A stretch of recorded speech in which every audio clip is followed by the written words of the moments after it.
Mereka ketika udah yakin bahwa besok pagi mereka akan panen, tiba-tiba malamnya ketika mereka tidur, Allah kasih bencana buat kebun kurmanya.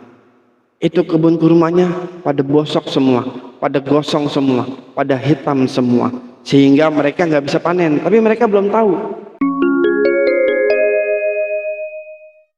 Like, comment, share, and subscribe. Jangan lupa nyalain loncengnya ya. Bismillahirrahmanirrahim. Assalamualaikum warahmatullahi wabarakatuh. Sahabat kisah yang dirahmati oleh Allah Subhanahu wa Ta'ala, mau dengar nggak kisah tentang para pemilik kebun? Yang mana kisah ini Allah abadikan di dalam surat Al-Qalam dari ayat 17 sampai dengan ayat 33. Ayat ini sebenarnya untuk menyindir orang-orang kafir Quraisy Mekah. Karena setelah dikasih nikmat oleh Allah Subhanahu wa Ta'ala berupa hadirnya seorang rasul, hadirnya seorang nabi di tengah-tengah mereka, mereka bukannya malah beriman, malah tetap kafir. Jangankan beriman, yang ada mereka malah menyakiti rasulnya, menyakiti sahabat-sahabat nabi. Iya, bukannya beriman tapi malah nyakitin, menghina, mencela, ngatain nabi gila, ngatain nabi tukang sihir dan semacamnya. Jadi itu terus pelakuan mereka terhadap Rasulullah dan sahabat-sahabatnya. Makanya Allah sindir mereka di surat Al-Qalam ini dari ayat 17 sampai ayat 33. Sebelum saya mulai kisahnya, saya bacakan dulu ayatnya. A'udzu billahi minasy syaithanir rajim. Bismillahirrahmanirrahim. Inna balawnahum kama balawna ashabal jannati iz aqsamu la yasrimunnaha musbihin ولا يستثنون فطاف عليها طائف من ربك وهم نائمون فأصبحت كالصريم فتنادوا مصبحين أن اغدوا على حرثكم إن كنتم صارمين فانطلقوا وهم يتخافتون ألا يدخلنها اليوم عليكم مسكين وغدوا على حرد قادرين فلما رأوها قالوا إنا لضالون بل نحن محرومون قال أوسطهم ألم أقل لكم لولا تسبحون قالوا سبحان ربنا إنا كنا ظالمين فأقبل بعضهم على بعض يتلاومون قالوا يا ويلنا إنا كنا طاغين عسى ربنا أن يبدلنا خيرا منها إنا إلى ربنا راغبون كذلك العذاب ولعذاب الآخرة أكبر لو كانوا يعلمون. Sahabat kisah, jadi di ayat 17 ini Allah memberikan perumpamaan kepada kita semua tentang sikap orang-orang kafir Quraisy Mekah dengan seorang pemilik kebun. Karena siapa sebenarnya si pemilik kebun itu? Jadi diceritakan bahwa pemilik kebun ini adalah seseorang yang berasal dari negeri Yaman, tepatnya di kota Darwan atau 6 mil dari kota San'a. Jadi dikisahkan bahwa ada seorang bapak yang memiliki sebidang kebun berupa kebun kurma. Jadi ini bapak punya kebiasaan yang mana setiap kali dia panen itu hasil kebunnya dia kasih sebagiannya buat orang-orang fakir miskin. Jadi orang-orang fakir miskin tuh yang ada di sekeliling dia itu dipanggil buat datang ke kebunnya buat nikmatin hasil panennya.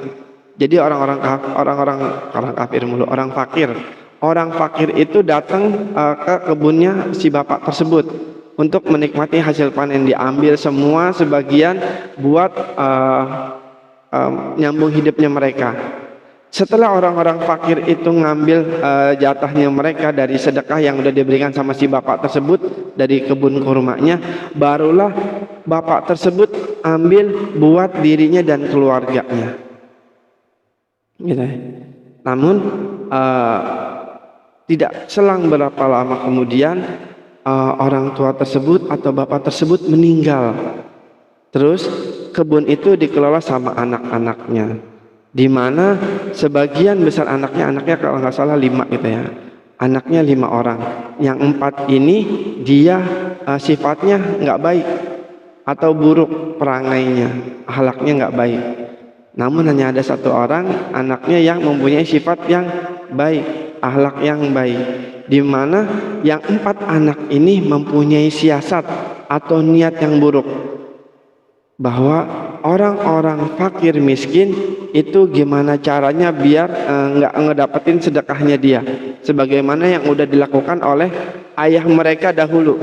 Kan kalau bapaknya tuh pas panen itu dipanggil orang-orang fakir miskin buat ambil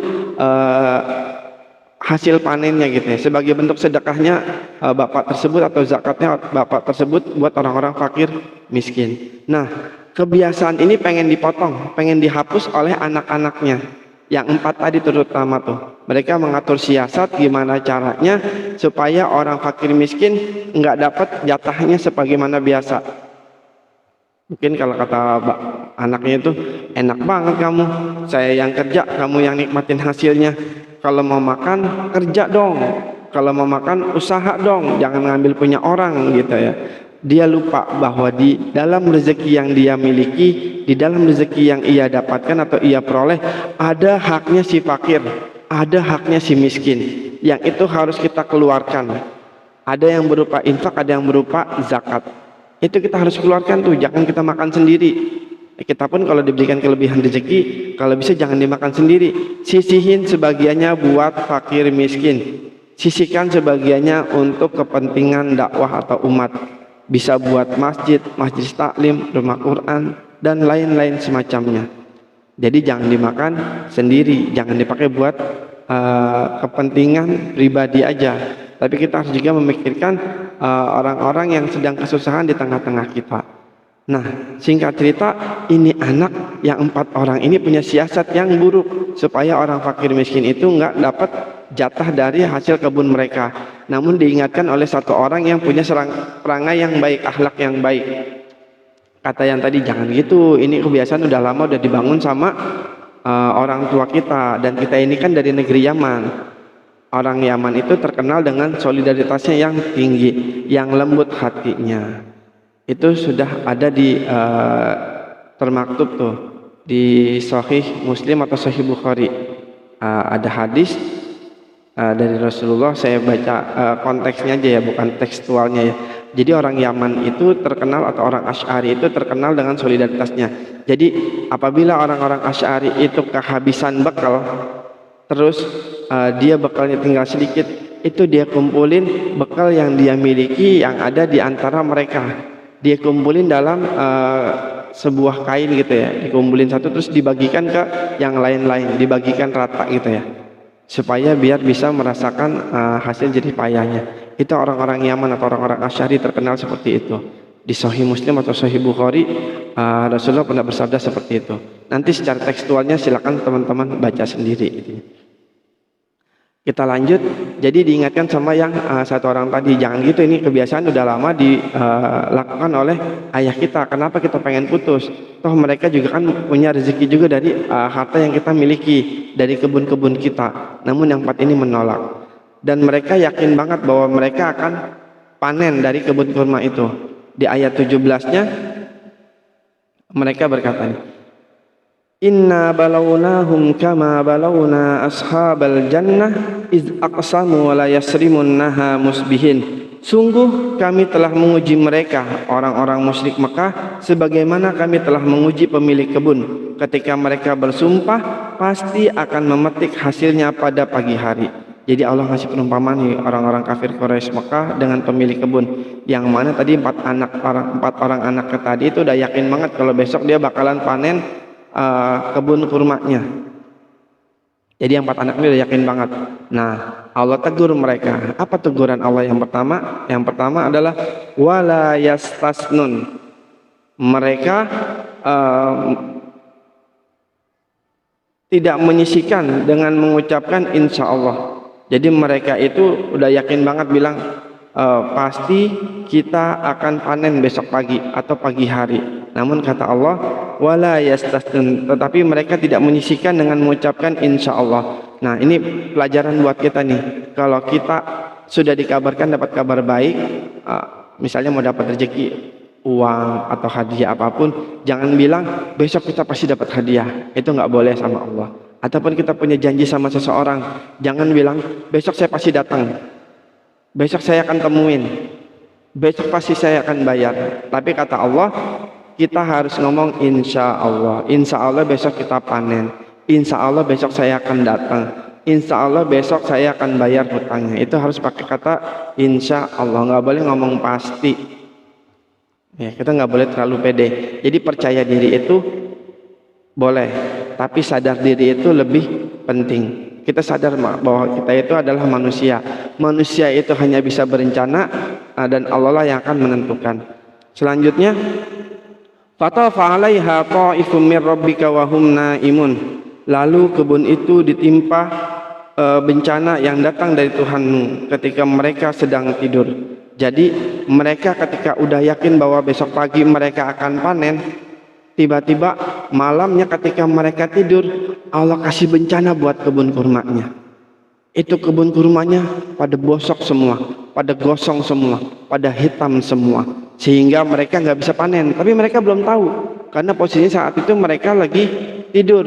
Sebagaimana musibah-musibah yang datang kepada kaum-kaum sebelum kita. Biasanya Allah akan menurunkan musibah itu saat kita sedang lalai. Bisa jadi kita sedang tertidur, bisa jadi saat kita sedang bermain. Sebagaimana firman Allah ya di surat Al-A'raf ayat 97, afa amina ahlul qura ayatiyahum ba'suna bayatan wa hum naimun. Maka apakah penduduk negeri itu merasa aman dari siksaan kami yang datang pada malam hari ketika mereka sedang tidur? Nah, itu kadang kita tiba-tiba banjir tengah-tengah lagi enak-enak tidur gitu ya. Tengah-tengah tidur tiba-tiba ada gempa, tengah-tengah tidur kita tiba-tiba lagi kemalingan gitu ya. Itu ujian itu ya. Ujian buat orang-orang yang beriman, atau teguran buat orang-orang beriman, tapi itu akan menjadi azab buat orang-orang kafir. Jadi buat orang beriman itu namanya ujian atau teguran, tapi kalau buat orang-orang kafir namanya azab. Jadi afa amina ahlul qura ayatiyahum ba'suna bayatan wa hum naimun. Maka apakah penduduk negeri itu merasa aman dari siksaan kami yang datang pada malam hari ketika mereka sedang tidur? Atau di ayat 98-nya, awa amina ahlul qura ayatiyahum ba'suna duha wa hum yal'abun. Atau apakah penduduk negeri itu merasa aman dari siksaan kami yang datang pada pagi hari ketika mereka sedang bermain? Di selanjutnya, afa amina makrullah fala ya'manu makrallahi illal qaumul khasirun. Atau apakah mereka merasa aman dari siksaan Allah yang tidak terduga-duga? Tidak ada yang pernah merasa aman dari siksaan Allah selain orang-orang yang rugi. Jadi kita jangan nyantai-nyantai aja nih. Kalau kita punya dosa, buru-buru minta maaf sebelum Allah tegur kita dengan teguran yang keras.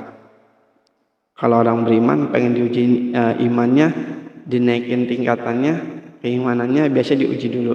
Tapi kalau kita punya salah, biasanya Allah tegur kita. Misalnya yang tadinya kita jalannya lurus, tiba-tiba kita berbelok.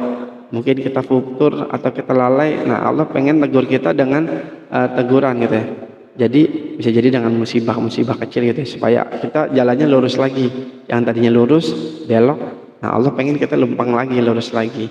Nah, tapi kalau orang kafir udah diingetin berkali-kali tapi dia nggak mau juga, nah hati-hati, takutnya azab Allah itu datang kepada mereka. Selanjutnya, jadi di tengah-tengah mereka lagi asik-asik tidur, Allah turunkan bencana buat mereka. Allah kasih musibah, pohon kurmanya, kebun kurmanya gosong. Tapi mereka belum sadar karena mereka itu lagi tertidur, lagi enak-enaknya tidur. Gitu ya ini. Terus di ayat 20-nya, fa'asbahat kassarim, maka jadilah kebun itu hitam seperti malam yang gelap gulita. Jadi buahnya pada gosong semua, kayak kebakar semua tuh daun-daunnya semua. Jadi nggak ada yang bisa dipanen. Semuanya gosong, semuanya rusak gitu ya. Jadi nggak bisa dipanen, nggak bisa diambil apa-apaan. Sekali lagi mereka belum sadar karena mereka lagi tertidur. Jadi mereka itu nungguin kebun kurmanya, biar nggak ada orang fakir miskin yang masuk ke kebun mereka. Jadi sebelum orang fakir miskin datang, mereka halangin duluan. Fatana dawu musbihin di ayat 21-nya. Lalu pada pagi hari mereka saling memanggil. Jadi mereka saling panggil, sini. Sambil mereka mengatur siasat. Terus anighdu ala harsikum in kuntum sharimin. Pergilah pagi-pagi ke kebunmu jika kamu hendak memetik hasil. Jadi mereka pagi-pagi udah ngerencanain buat pergi ke kebun kurmanya mereka.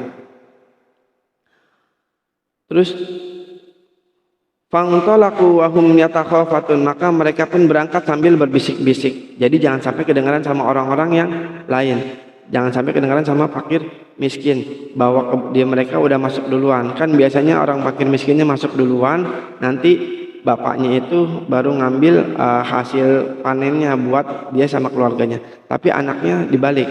Pokoknya jangan sampai orang-orang fakir miskin itu ngambil hasil dari kebun kita. Enak aja, kita yang punya kebun, kita yang kelola, mereka main ambil-ambil aja gitu. Jangan sampai orang fakir miskin itu dapat jatah dari hasil kebun kita. Allah yadkhulanna hal yauma alaikum miskin.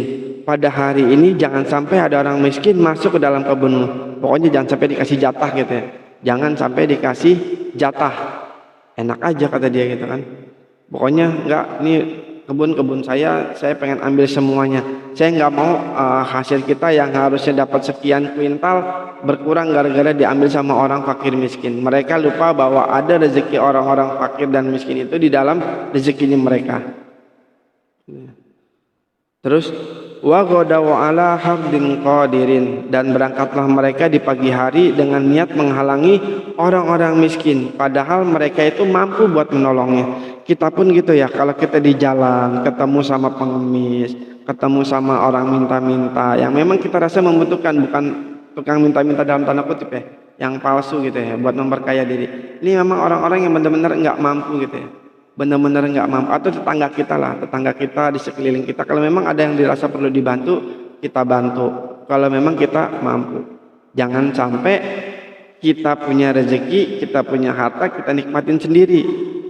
Kita nggak mau berbagi dengan tetangga kita yang kesusahan. Karena di dalam rezeki yang kita dapatkan, yang kita peroleh itu ada hak dari orang-orang yang membutuhkan. Jangan sampai kita menjadi orang yang kikir. Jangan sampai kita menjadi orang yang pelit atau bakhil gitu ya. Jadi Allah ingat ini, wa ghadaw ala hardin qadirin, dan berangkatlah mereka di pagi hari dengan niat menghalangi orang-orang miskin padahal mereka mampu untuk menolongnya. Falamma ra'auha qalu inna ladallun, maka ketika mereka melihat kebun itu mereka berkata, sungguh kita benar-benar orang-orang yang sesat. Maksudnya di sini adalah ketika mereka masuk ke kebun mereka dapati kebunnya itu udah jadi gosong gitu ya, abu. Buah-buahnya pada bosok, buah-buahnya pada rusak, daun-daunnya pada kering, pada gosong gitu. Jadi nggak ada yang bisa dipanen. Sampai-sampai mereka bilang, jangan-jangan kita salah kebun nih. Ini bukan kebun kita nih, ini kebun orang. Soalnya kebun kita kan besok udah pasti panen nih. Mana mungkin tiba-tiba gosong dalam waktu semalam. Ini nggak mungkin nih, kayaknya kita salah jalan nih, kayaknya kita salah tempat nih, bukan ini tempatnya nih. Coba kita lagi perhatikan baik-baik gitu ya. Jangan-jangan ini bukan kebun kita. Kata mereka, bal nahnu mahrumun, bahkan kita itu nggak bisa ngambil apa-apaan. nggak bisa memperoleh apapun. Ini apa yang mau diambil buahnya? Orang udah pada gosok semua, pada gosong semua, nggak ada yang bisa diambil ini mah. Ya, salah jalan kayaknya kita nih gitu ya.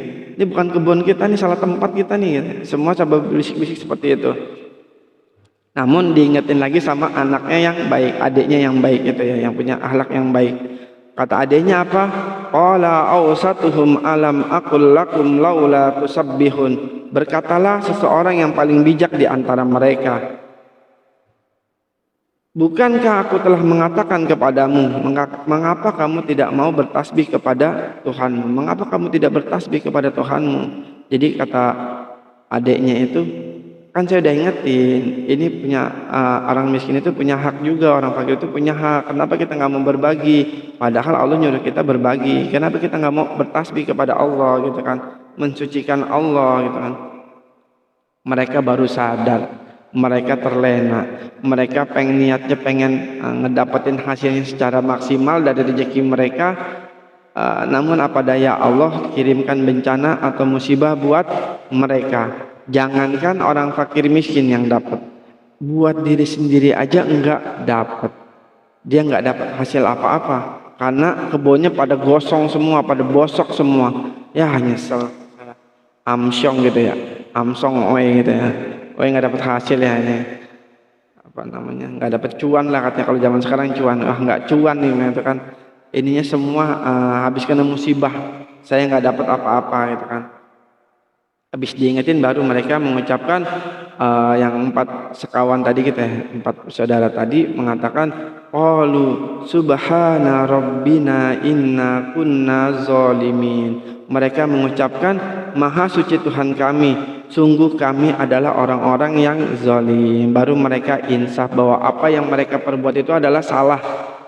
Mereka harusnya melanjutkan tradisi orang tua mereka, yang mana sebelum hasil panen atau pas hasil panen itu dikasih sebagiannya disedekahkan untuk orang fakir miskin. Namun karena keserakahan mereka, karena kerakusan mereka, mereka menahan haknya orang fakir miskin, bahkan sampai-sampai nggak mau dibagi sama sekali. Jangankan dibagi sedikit, secuil pun nggak dibagi sama mereka. Mereka pengen kuasai semua hasil panennya. Mereka insaf, baru mereka bilang qalu subhana rabbina inna kunna zalimin. Mereka mengucapkan maha suci Tuhan kami, sungguh kami adalah orang-orang yang zalim. Selanjutnya fa'aqbala ba'duhum ala ba'di yatalawamun. Lalu mereka saling berhadapan dan saling menyalahkan. Ini gara-gara kamu sini punya usul yang enggak benar. Enggak, nih gara-gara kamu tuh yang ngusulin enggak benar, punya siasat enggak baik. Orang udah benar-benar kita bagi mereka, kamu malah ngajarin yang enggak benar gitu kan. Jadi mereka saling nyalah-nyalahin kan biasanya gitu ya. Orang kalau udah berkomplot gitu ya, berkelompok terus punya niat jahat, niatnya gagal tuh, gagal dilaksanakan, mereka cenderung akan salah menyalahkan gitu ya. Ini gara-gara kamu sini niatnya nggak benar, jadi kita ada tuh yang kena. Harusnya saya masih dapat kebagian barang sedikit, ini malah nggak dapat sama sekali gara-gara kamu sih. Jadi mereka saling salah menyalahkan. Fa'aqbala ba'duhum ala ba'di yatalawamun. Lalu mereka saling berhadapan dan saling menyalahkan. Selanjutnya qalu ya wailana inna kunna taghin. Mereka berkata, celakalah kita, sesungguhnya kita adalah orang-orang yang melampaui batas. Ya gimana nggak melampaui batas, orang jatah fakir miskin mau diambil semua. Kita juga gitu ya, kalau kita dapat rezeki habis gajian ada lebih dikit, sisihin tuh sedikit-sedikit buat masjid, buat sumbangan RT, RW, warga, ataupun buat orang-orang fakir miskin yang ada di tengah-tengah kita atau di samping kanan kiri kita gitu ya, yang kira-kira membutuhkan ya. Jangan sampai rezeki kita buat dimakan sendiri. Makanya kalau berdoa sama Allah, jangan ya Allah berikanlah kecukupan buat keluarga kami dengan rezeki yang kau berikan. Nanti Allah akan ngasih rezekinya ya buat cukup buat anak keluarga kita doang. Makanya minta rezeki sama Allah yang berkah dan banyak, sehingga bisa bermanfaat buat kepentingan umat, bisa saling berbagi buat tetangga, bisa membantu pembangunan masjid, bisa membantu memakmurkan masjid. Jangan berdoa buat keluarganya sendiri kalau mau nyari rezeki gitu ya. minta rezeki, minta sekalian yang banyak biar bisa bermanfaat. Namun ketika udah dikasih yang banyak sama Allah, jangan lupa dikeluarkan zakatnya, jangan lupa dikeluarkan sedekahnya atau infaknya gitu ya. Biar Allah enggak murka sama kita atas rezeki yang udah dia kasih. Jangan sampai kita menjadi orang-orang yang melampaui batas. Selanjutnya ayatnya, asa rabbuna ayyubdilana khairam minha inna ila rabbina raghibun. Mudah-mudahan Tuhan memberikan ganti kepada kita dengan kebun yang lebih baik daripada yang ini. Sungguh kita mengharapkan ampunan dari Tuhan kita.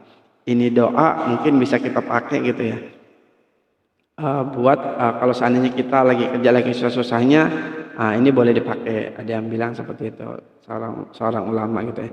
Asa rabbuna ayyubdilana khairam minha inna ila rabbina raghibun. Misalnya kita tengah jalan lagi ngojek, tiba-tiba kecopetan, tiba-tiba kita dipalak orang, tiba-tiba kita musibah, atau kita habis kemalingan, atau kita pokoknya apa aja ketika kita lagi dapat musibah, kita boleh minta ganti. Asa rabbuna ayyubdilana khairam minha inna ila rabbina raghibun. Mudah-mudahan Tuhan memberikan ganti kepada kita dengan kebun yang lebih baik daripada yang ini. Sungguh kita mengharapkan ampunan dari Tuhan kita.